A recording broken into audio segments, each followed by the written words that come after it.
Bismillahirrahmanirrahim. Yang pertama perlu diketahui di dalam Islam terdapat 5 hukum. Ini dulu. Yaitu apa? Wajib, thayyib, sunnah, mubah, makruh, dan haram. Wajib ada bahasa lainnya fardu. Maknanya huwa-huwa, sama. Kecuali sebagian golongan seperti pengikut Al-Imam Hanafi, ya, Abu Hanifah, Nu'man ibn Thabit rahimahullah, yang membedakan fardu dengan wajib. Mereka berkata fardu adalah yang kewajibannya sangat ditekankan baik oleh Al-Quran dan Sunnah. Adapun wajib adalah yang tidak, penekanannya tidak sebesar itu. Ini mereka doang yang membedakan. Namun kebanyakan ulama mengatakan fardu dan sunnah, fardu dan wajib dia juga sudah, ya. Amalan-amalan yang apabila dikerjakan oleh seorang hamba maka dia mendapatkan keutamaan yang besar, dan apabila ditinggalkan maka dia akan mendapatkan dosa. Mulai selanjutnya yaitu sunnah. Sunnah adalah bahasa lainnya ada juga, ada mustahab, ya, mandub. Bahasa-bahasa para ulama untuk menekankan hal ini, yakni hal amalan-amalan, ya, hal-hal yang apabila dilakukan mendapatkan pahala, namun tidak dilakukan pun tidak juga mendapat dosa, namun merugi, ya. Kemudian masuk ke mubah.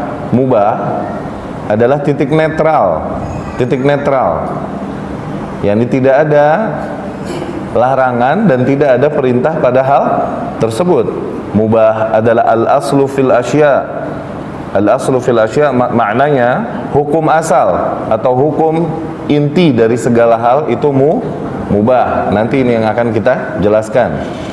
Kemudian mulai turun lagi derajatnya sampailah makruh.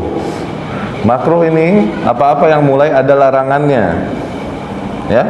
Namun larangannya tidak begitu keras, tidak juga sampai seseorang dosa apabila melakukannya. Masuklah ke haram, apa-apa yang jelas dilarang oleh Allah Subhanahu wa taala, ya. Dan apabila seseorang melakukannya dia mendapatkan dosa. Tayyib. Al-aslu fil asya al-ibahah. Segala hal pada hukum asalnya itu ibahah, maknanya mubah, boleh, netral, okay? Tidak dilarang, tidak juga diwajibkan. Pada dasarnya nih, segala hal pada awal dasarnya hukum asalnya adalah mubah, kecuali bila ada dalil yang merubahnya, okay? Apabila ada dalil misalnya mengharamkannya, melarangnya, maka hal yang tadinya mubah ini berubah menjadi terlarang.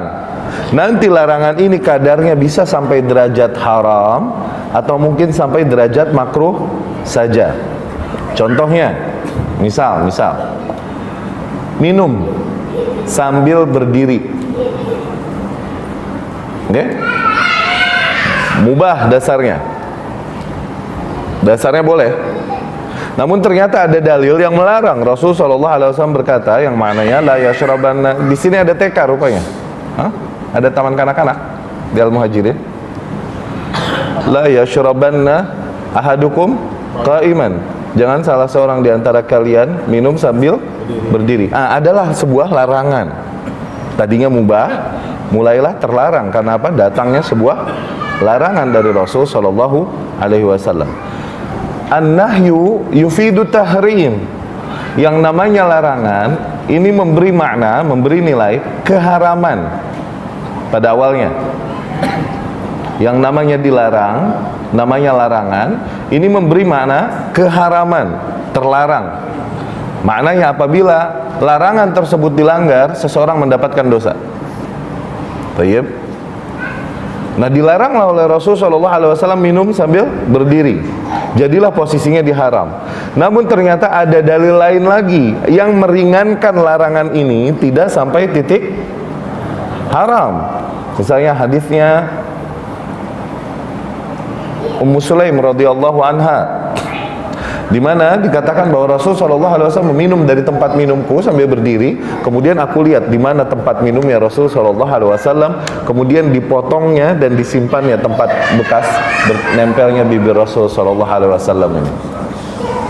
Ini orang tuanya kemana? Leher mana leher?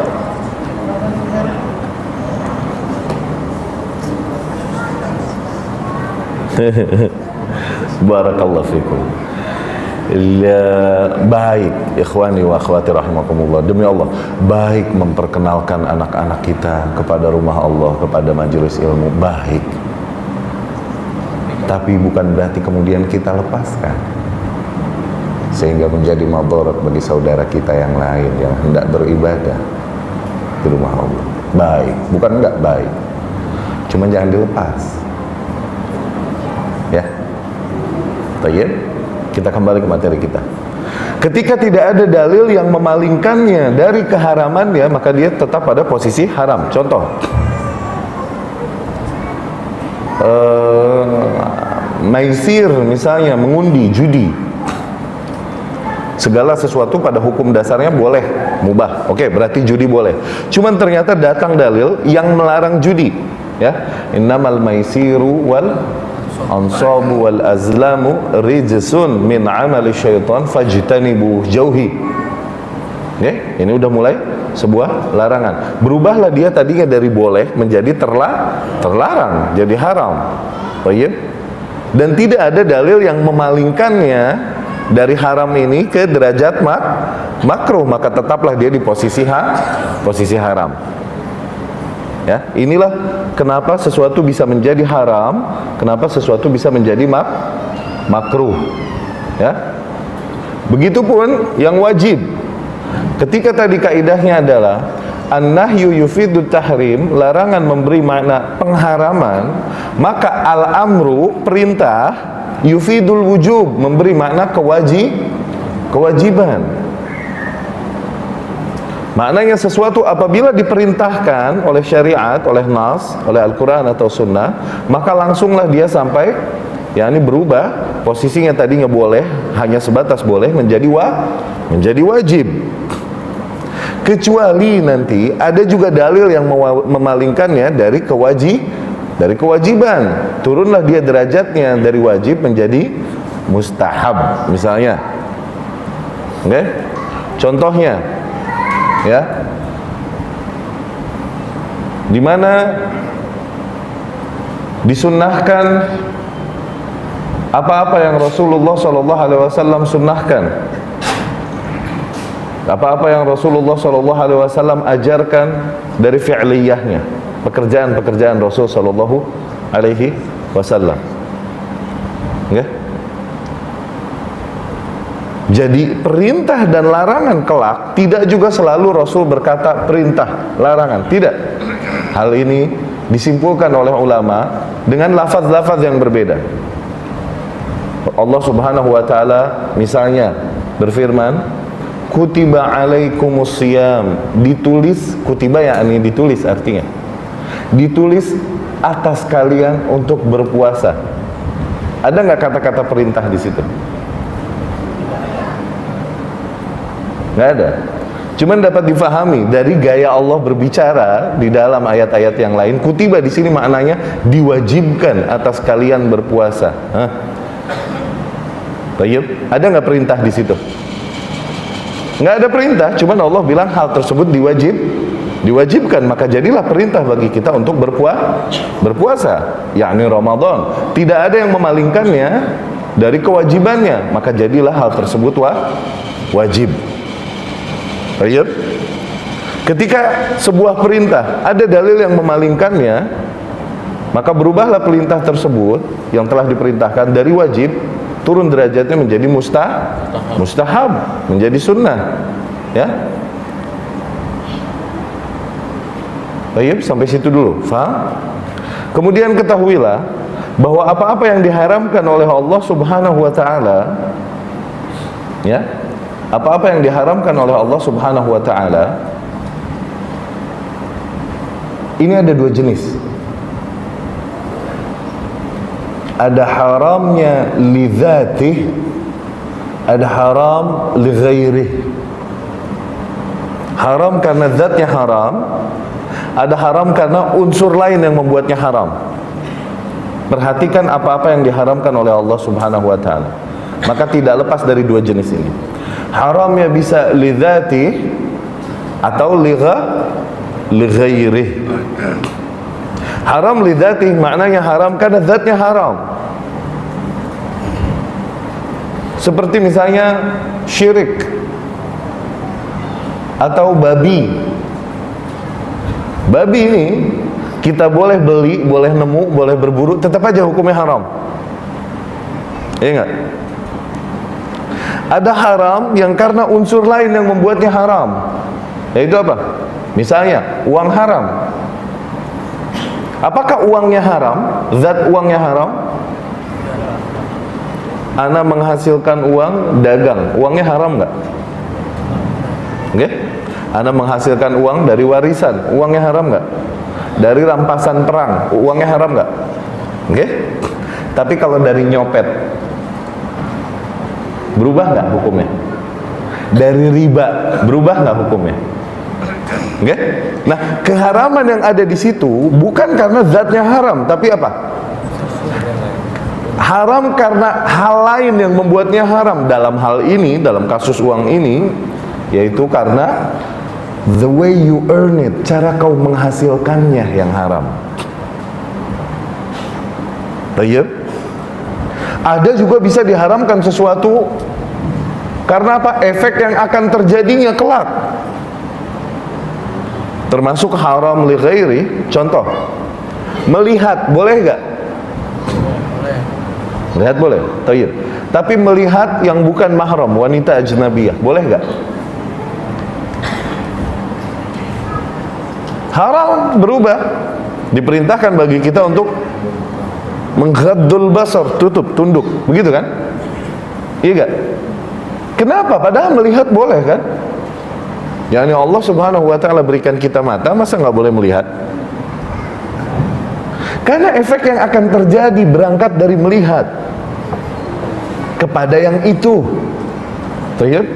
Berangkat dari mata turun ke hati, turun terus ke bawah. Iya dong. Terjadi zina, ikhwani wa akhwati rahimakumullah, berangkat dari penglihatan. Mungkin nggak orang buta terus dapat terus zina? Mungkin nggak? Nggak kerangsang dia nggak bisa ngelihat apa-apa. Tapi tidak boleh juga seseorang menawar, oh enggak lah, aku kan cuma ngelihat, nggak sampai zina. Nggak boleh. Baik. Air haram nggak? Halal. Halal. Cuma kalau air ini bikin puyeng, memabukkan, berubah nggak hukumnya? Apa air ininya yang haram? Bukan kan? Yang haram tuh efeknya nanti kan? Yaitu apa? Bikin keder, bikin fly, bikin mabuk. Yang diharamkan tuh mabuknya, bukan airnya. Awas. Perhatikan, hal-hal ada yang haram karena zatnya haram, ada yang haram karena unsur lain yang membuatnya haram. Ya. Apa-apa yang diharamkan karena unsur lain yang membuatnya haram, berubah hukumnya menjadi mubah, menjadi boleh. Awas. Perhatikan lagi nih, kaidah lagi. Ma yuhramu li ghairihi yubahu indal maslahah ar-rajihah. Apa-apa yang diharamkan karena unsur lain yang membuatnya haram, berubah hukumnya menjadi yubah, dibolehin ketika ada maslahat yang rajih, maslahat yang kuat. Contoh, tadi melihat kepada wanita ajnabiyah, haram nggak? Haramnya li ghairi atau li dzati? Li ghairi. Berubah jadi boleh. Ana mau lihat wanita ajnabiyah boleh. Karena apa? Ada maslahat yang rajih. Ana mau zuat, mau merit. Dihalalkanlah untukku melihat wanita yang hendak aku nikahi. Ya kan? Rasul sallallahu alaihi wasallam memerintahkan hal itu. Unzur ilaiha fa innahu ahra an yu'dama bainakuma. Lihatlah kepadanya dulu. Itu lebih menjamin kelanggengan kalian berdua. Yani tidak beli kucing dalam karung. Lihat dulu. Pada saat itu dimatiin aja, dimatiin aja gitu sih. Pada saat itu enggak, udah dimatiin. Pada saat itu berubahlah hukum melihat tersebut. Tadinya dilarang menjadi boleh. Kenapa? Ada maslahat menikah, ada maslahat mau menikah. Tapi tentunya bolehnya dengan batasannya. Batasan sesuai dengan maslahat yang diperlukan. Yani lihat dulu, bertemu, lihat apa yang mengundangmu kepadanya. Okay? Secukupnya, 1-2 kali secukupnya. Bukan kemudian dengan dalil bolehnya melihat ini akhirnya jadi dalih nazar ya bahasanya, ya kan? Setiap malam minggu nazar. Nggak mau nazar dulu. Masa saban malam minggu itu mah asyik. Paham gak? Berubah gak? Berubah pun dengan batasannya. Jangan terus kebablasan. Bolehlah kita berbicara dengannya, berbicara ta'aruf saling mengenal satu sama lain, oke? Dengan batasan. Jangan dijadikan dalih untuk ngedate, untuk kencan. Kita ta'aruf yuk di mall itu. Itu mah yang kagak-kagak. Tayyib. Dapat sadar nggak kita bahwa ternyata apa yang diharamkan karena unsur lain yang membuatnya haram berubah hukumnya menjadi mubah ketika ada maslahat yang rojih. Tapi awas, kami memberikan kaidah ini sebagai muqaddimah saja, sebagai wacana saja. Belum boleh para penuntut ilmu kemudian dengan berijtihad sendiri menghalalkan apa-apa yang Allah haramkan bagi kalian, mau li dzatih mau li ghairi. Enggak, tanya dulu sama ahli ilmu. Jangan langsung memfatwakan diri sendiri. Tayyib. Mabok, meminum hal-hal yang memabukkan. Ya. Apakah minumannya ini yang haram atau zat yang memabukkannya ini yang haram? Tidak, yang haram tuh perasaan maboknya ini nih. Okay? Yang diharamkan itu yang memabukkannya ini, bukan zat ininya yang haram, najis dan lain-lain. Maknanya gini loh, ini whisky atau konyek atau vodka, kau guyur ke badanmu terus kau sholat, sah sholatmu. Ngerti nggak? Nggak haram, nggak najis, zatnya mah enggak. Yang haram tuh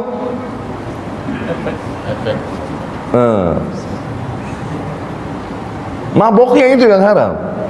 Ustaz yang benar Ustaz, kalau diguyur ke badan nggak najis Ustaz, nggak ngeganggu ke toharah? Enggak. Ketika turun pengharaman khamar kan haramnya istidraj yani bertahap. Oke? Turun pengharaman ya, itu jalan-jalan di kota Madinah banjir oleh khamar ditumpahkan oleh kaum muslimin.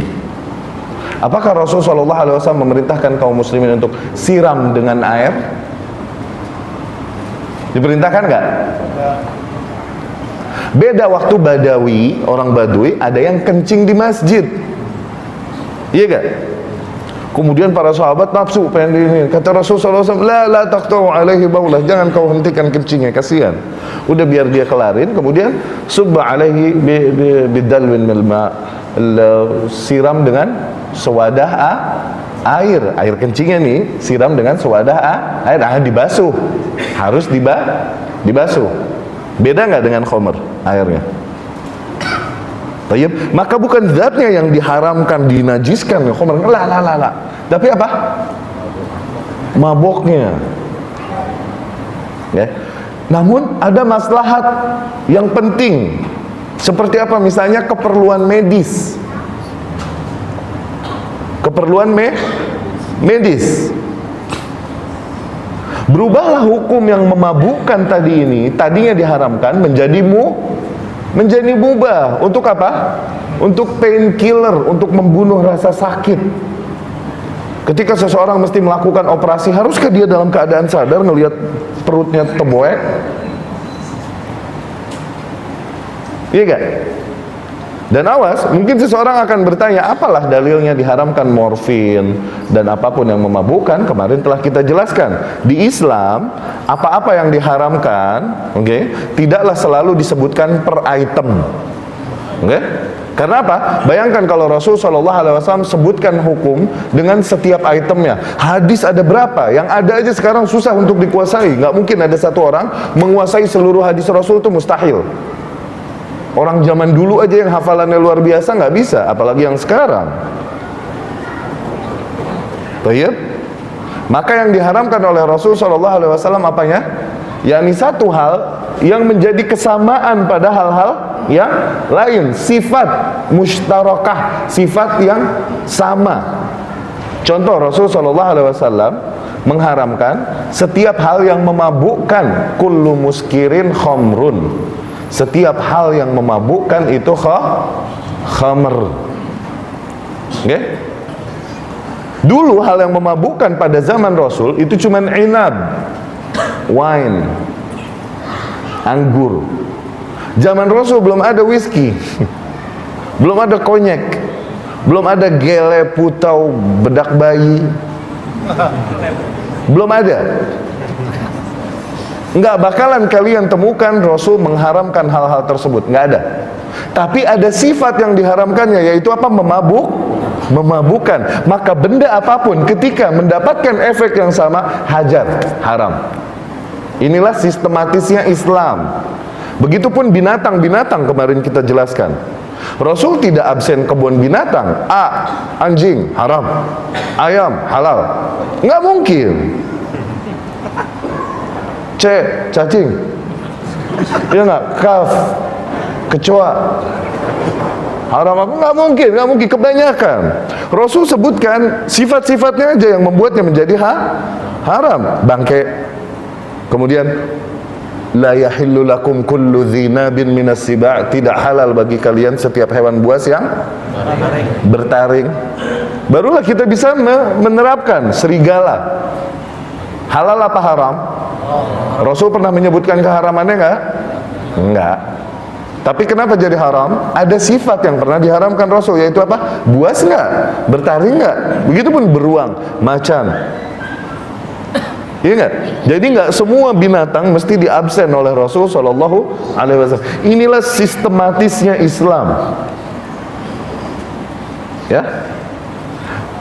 Kembali ke yang sedang kita bahas tadi. Apa-apa yang diharamkan, ma yuhramu li ghairi, apa-apa yang diharamkan karena unsur lain yang membuatnya haram, berubah menjadi mubah ketika ada maslahat yang rojih. Ya, awas. Maslahat yang rojih adalah maslahat yang dibenarkan juga dari sisi syariah, bukan maslahat-maslahat yang hanya mengikuti hawa nafsu individu masing-masing. Kalau berantakan nanti agama, setiap orang menghalalkan apa-apa yang haram sesuai dengan maslahat pribadi masing-masing. Nggak boleh. Ya? Ini yang kita berikan cuma cuplikan doang. Pembahasan lebih dalamnya mesti dipelajari lebih jauh lagi. Ini mah supaya tahu aja, supaya nggak ngeblank. Kenapa sih ini ulama bisa sampai hukum ini? Kenapa ulama bisa sampai hukum demikian?